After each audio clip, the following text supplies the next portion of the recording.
health system exemplified by the resources poured into PGH predates the current shambles by 3 generations. Our nurses are the best in the world.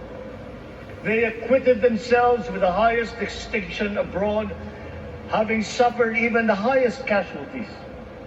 With the same exemplary dedication at home, they just got by. They are out there because we cannot pay them for the same risk and workload that we have back here. There will be changes starting tomorrow. I am confident because I have an OPLE in my cabinet. There were shortcomings in the COVID response. We will fix them out in the open. No more secrets in public health. Remember, I speak from experience. I was among the first to get COVID. It was not a walk in the park. My father built more and better roads, produced more rice than all administrations before his. President Rodrigo Roa Duterte built more and better than all the administrations succeeding my father's. Much has been built, and so well, that the economic dogma of dispersing industry to develop the least likely places has been upturned. Development was brought to them. Investors are now setting up industries along the promising routes built. And yet, the potential of this country is not exhausted. Following these giant steps, we will continue to build. I will complete on schedule the projects that have been started. I'm not interested in taking credit. I want to build on success that's already happening. We will be presenting the public with a comprehensive infrastructure plan.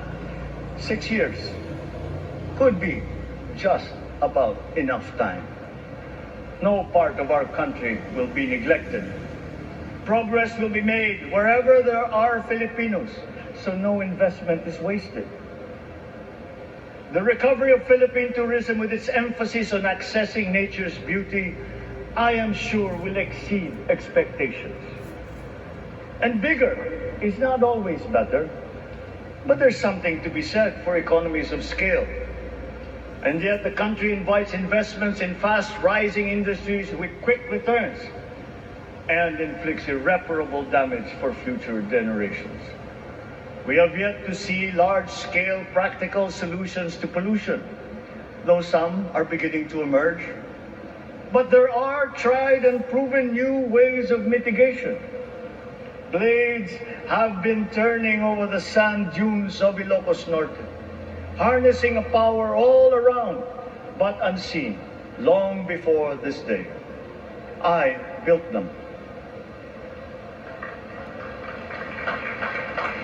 The rich world talks a great deal, but does a lot less about it than those with much less, but who suffer more death and destruction from climate change and lack of adaptation. We will look to our partners and friends to help the Philippines, who, despite having a very small carbon footprint, is at the highest risk. First, spare victims, then help them recover, and move on to lessen the harmful impact of climate change. We too have our part to play. We are the third biggest plastics polluter in the world, but we won't shirk from that responsibility. We will clean up. You will not be disappointed, so do not be afraid. With every difficult decision that I must make, I will keep foremost in my heart and in my mind the debt of gratitude I owe you for the honor and responsibility that you have conferred on me. Whatever is in a person to make changes for the better of others, I lay before you now in my commitment. I will try to spare you. You have your other responsibilities to carry.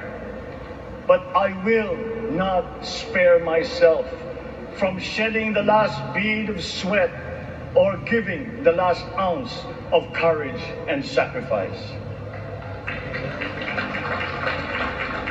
And if you ask me why I am so confident of the future, I will answer you simply that I have 110 million reasons to start with. Such is my faith in the Filipino.